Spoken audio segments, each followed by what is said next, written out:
Habang binabaybay ko nga ito mabini ermita mga paps, ay nadaanan nga tayo dito na nagtutulak ng motor. Nilinapitan natin at tinanong kung ano nangyari sa motor niya. Saan nangyari? Ay mandar eh, meron tondo naman. Dito, meron dito ang shop dito. Tulak natin. Para hindi na nga siya magtulak mga pap, ay tinulungan na nga natin dahil may alam din naman tayo na malapit na siya. Dito na nga nababahala siya mga pap dahil wala daw siyang tali. Meron akong tali.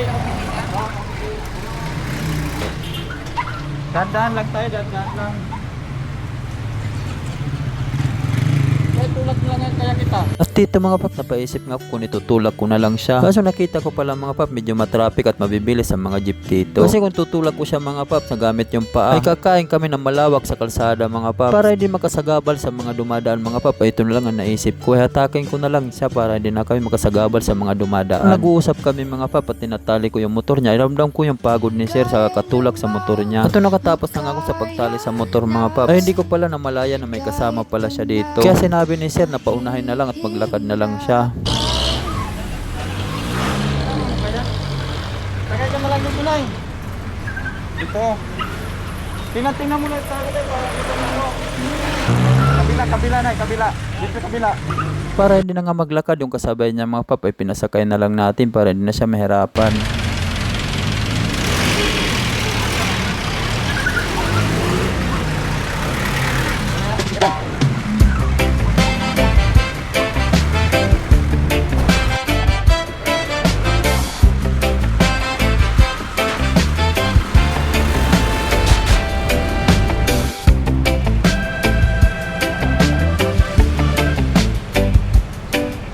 Ganun tayo.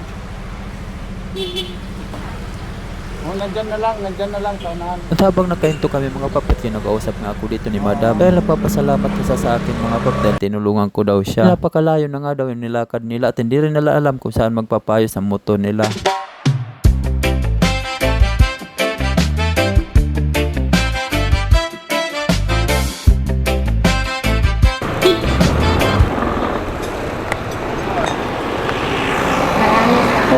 Okay. Wala nang ano.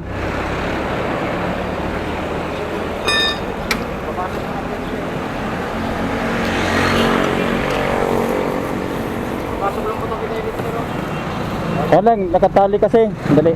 Ako na matagal tayo.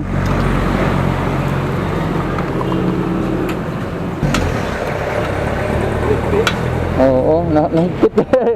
Nahigpit nung ano, na. So, pag dugay ng Oh, hindi na to, hindi na. Iano nyo na lang yan. Yun lang. Okay na, tayo. Oo, itabi mo na lang.